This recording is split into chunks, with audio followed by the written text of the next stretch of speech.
In this video, I'm going to describe how to create a database from scratch and then begin to add data to that database by creating a table. I have Access open on my window. You have to determine, you go up to File and down to New.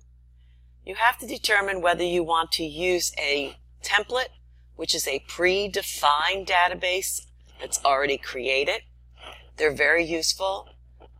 All the forms and queries and reports are all created. All you do is then add your data. But most of the time you just want to create a blank database for the desktop. And that's what I'm going to do in this example. So I'm going to click Blank Database. The first thing I need to do is figure out where I want to store it and what I want to name it. So I'm just going to call this Hack College as a database, and I'm just going to store it in the Documents folder at this point. You could use this Browse button to change it to a different folder if you'd like. I'm going to go ahead and click Create, and voila, we now have a database file created. As you can see, when you create the database to begin with, it opens up to a Table 1.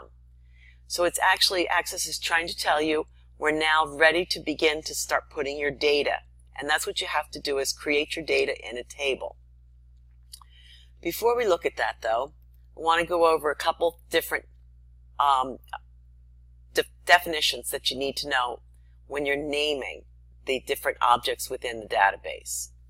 So you want to make sure they want to be meaningful and have a purpose. Don't name them Table 1, Table 2, Table 3. You won't know what's in Table 1, Table 2, Table 3.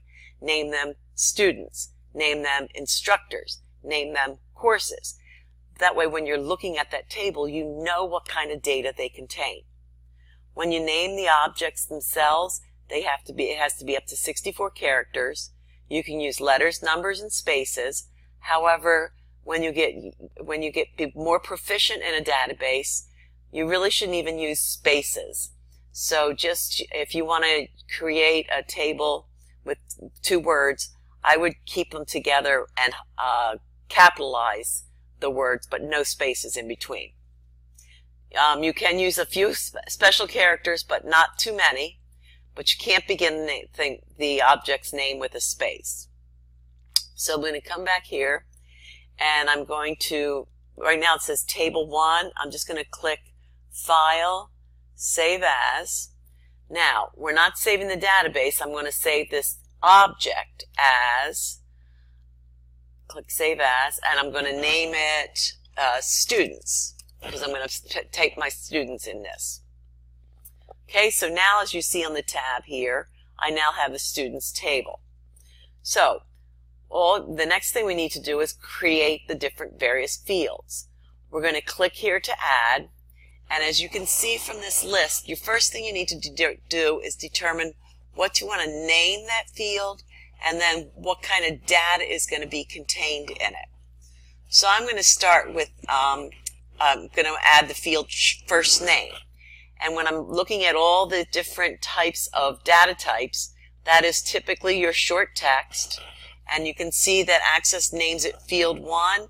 We're going to name it First Name. And then you click to add the next one. And we're going to name this one Last Name. And let's say we want to put their birth date in. I'm going to do a date and time field. And I'm going to say birth date. And you can continue with adding fields. If I take a look at the different Access data types, you're going to find that most of your data is text, short text, okay? If it's longer than 265 characters in text, then it needs to be the long text. If you're storing numbers, like hours worked for numbers, or quantity in stock, if you're going to do some type of mathematical calculation, you want that data type to be a number. Date and time, if it's a birth date, a hire date, an enrollment date, time of day, okay, that's when you want to have a date and time data type. Currency, if you have an price, a cost, the wage, pay rate, okay, anytime it has to do with any kind of monetary. Auto number is a field that Access will automatically number each field uniquely. So record number 1, the first record you put in will be number 1. The next record will automatically be number 2. A yes/no field is exactly that. An example would be, did the student graduate from high school? Yes or no. Is the employee in the union? Yes or no. Those are did the check clear the bank statement? Yes or no. Okay, so it's 2 states. OLE object is an object linking and embedding field. If you want to put in some type of object within a field and link it to another area, you create an OLE object data type. Hyperlink is great for if you're putting in your student emails, then you want to create a hyperlink. Or maybe you have a table that has a listing of clients. That could be, you could put in their web pages. An attachment file, a perfect example of this is for HACC students. When you first enroll, you get your picture taken. And we have an attachment file so that your picture then is attached to your record. Calculated data types will do calculations, and a lookup wizard provides you the opportunity to provide a list of options, so you can choose from a list when you're entering the data type. And we get into that a little later. So then once we have our fields, we then just go ahead and add the records.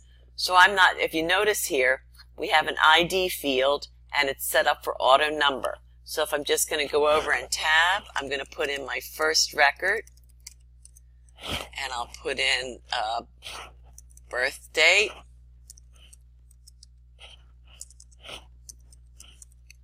okay, and my first record is there, and we can continue with the different records. Now, another thing that you should really do to document your database is to go up and edit its properties. So if you go up to File and then here at Display the Database Properties, here you can give it a title, you can put in the author's name, you can put in a company, you can add various subjects, managers, and so forth. Okay?